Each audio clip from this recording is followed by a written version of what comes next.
I would have loved to congratulate you in person rather than through video format, as imposed on us by the current global health situation. I would also like to thank His Excellency Mr. Tijani Mohammed Bandi for his efforts in directing the last session of the General Assembly, especially with the disruption of the organization's work as a result of the COVID-19 pandemic. I wish to pay tribute to the Secretary General, Mr. Antonio Guterres, for his continuous efforts as head of this international organization and for his efforts to support Lebanon after the Beirut port explosion on August 4th. In particular, he organized the Beirut Support Conference on August 9th to mobilize donor pledges and provide basic relief assistance.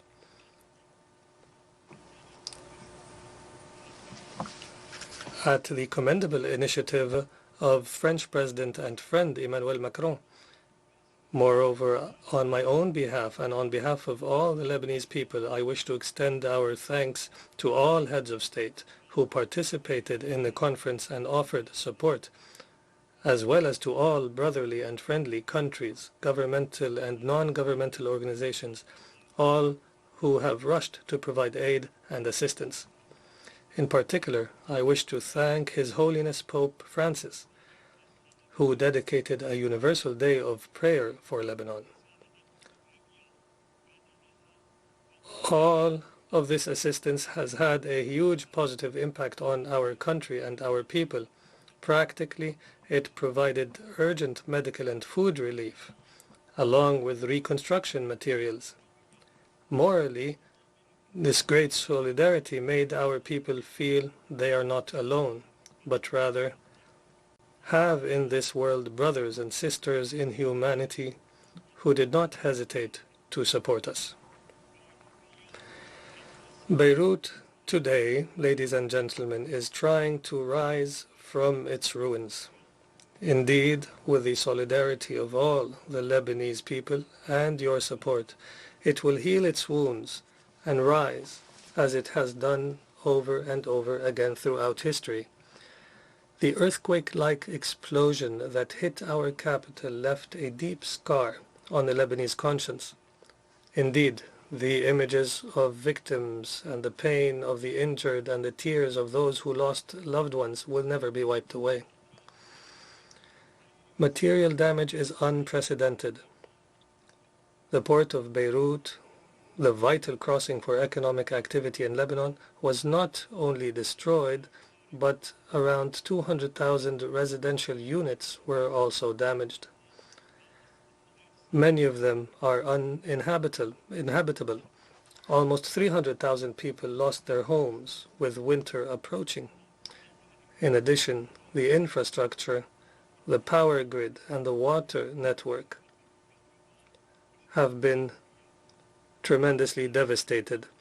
The fallout will not only affect economic activity, but will also cause a sharp increase in poverty rates. Already at 45% before the blast. As per World Bank estimates, the World Bank estimated economic loss from the explosion at around $3.5 billion. Material losses are estimated at $4.5 billion, and urgent reconstruction needs are estimated at $2 billion. Beirut was declared a disaster-stricken city. The Lebanese army has undertaken the management of emergency relief in collaboration with other UN agencies, the Red Cross, licensed NGOs, and volunteers. We have conducted survey operations to determine the damages and assess needs and priorities. The Army received local and international aid, sorted it, and distributed it. It has been very keen on adopting the strictest criteria of integrity and transparency. As for the next phase, the Army is dedicated to reconstruction. Its emergency chamber oversees the reconstruction of the partially affected residential and commercial units. However, the greatest problem is the totally demolished neighborhoods and facilities.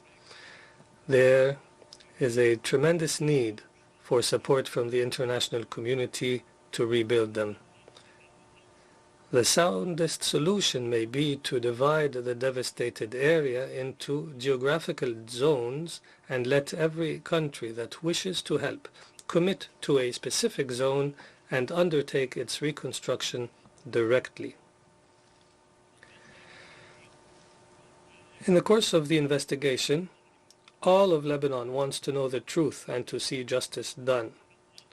We referred the blast to the Judicial Council, which is the highest criminal justice body in Lebanon. A judicial investigator has been appointed and is carrying out the investigation. Immediately after the explosion, we asked for international technical assistance to help provide us with satellite images at the moment of the explosion and to discover the itinerary and history of the ammonium nitrate loaded vessel from its departure to its arrival at the Beirut port, and to analyze the soil, materials, and anything that might unveil what happened. Indeed, teams came from several countries and conducted the necessary research.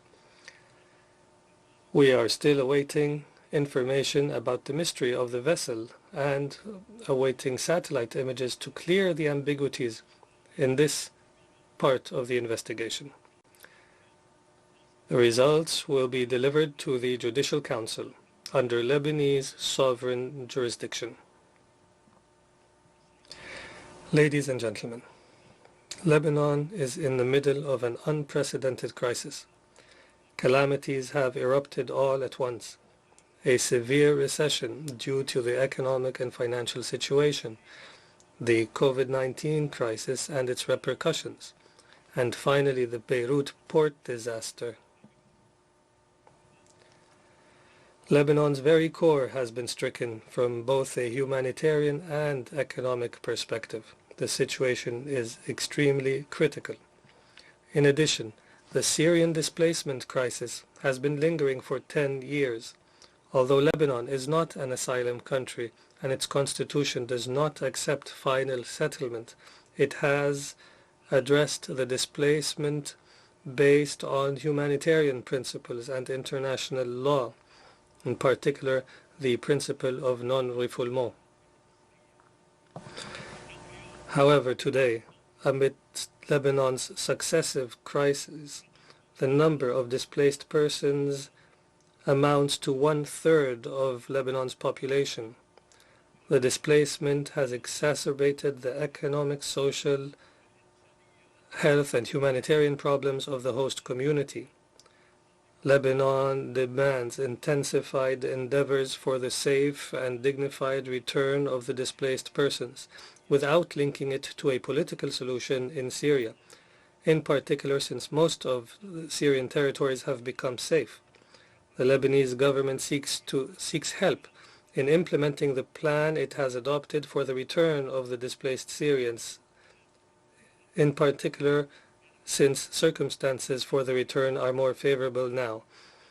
And until such desired return, and confirming the principle of common responsibility and burden sharing among states, Lebanon repeats its call on donor countries to honor their pledges and find a mechanism to follow up on their commitments. In fact,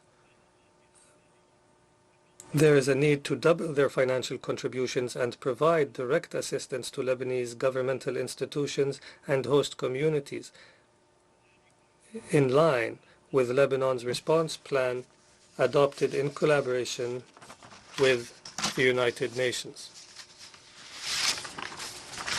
Lebanon has committed to the international community to carry out a package of administrative, financial, and economic reforms aimed at facilitating the economic recovery to which we all aspire. Ladies and gentlemen, Lebanon welcomes the Security Council resolution extending the UNIFIL mandate, interpreting it as a strong and unifying message of support to preserve stability.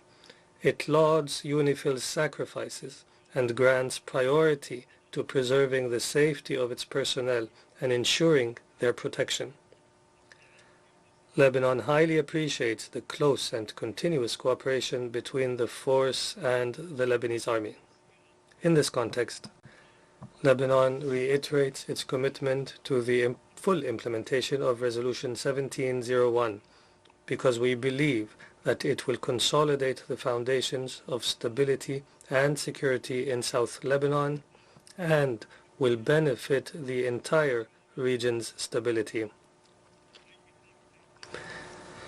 Any violation thereof will further complicate the situation. Therefore, Lebanon again calls on the international community to bind Israel to its full obligations in this respect.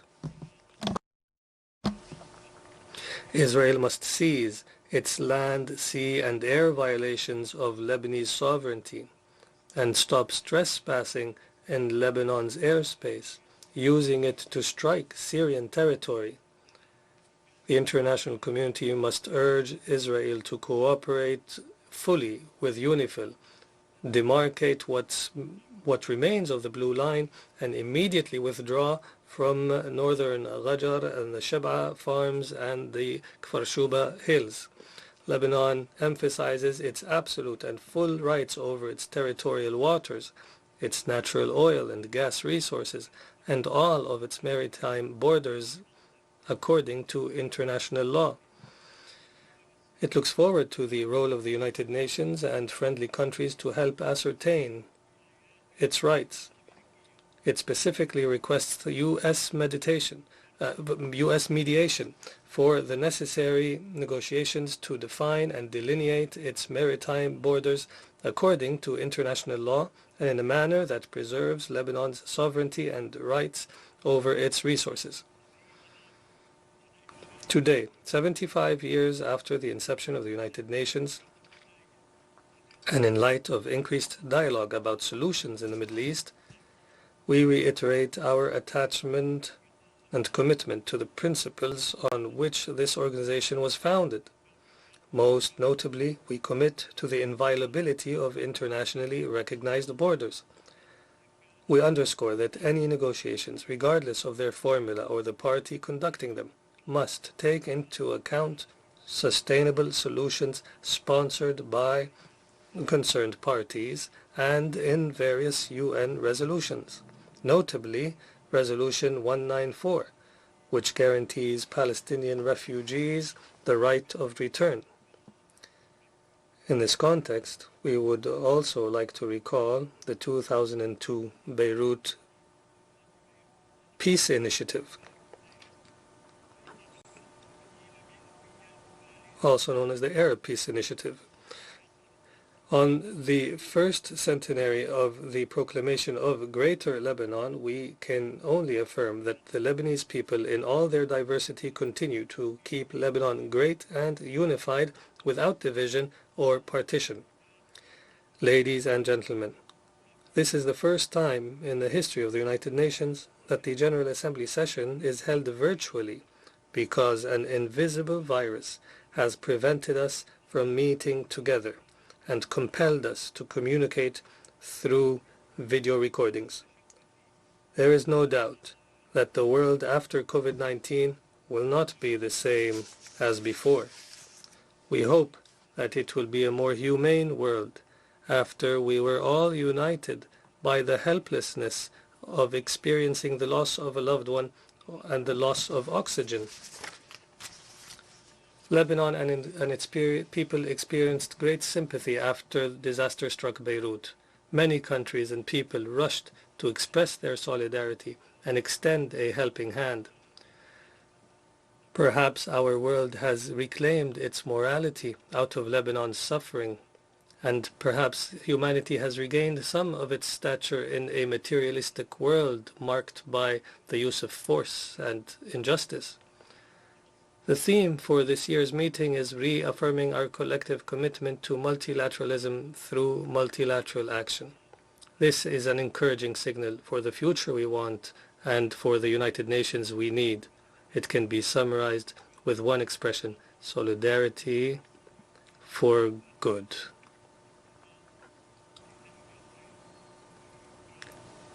Thank you very much.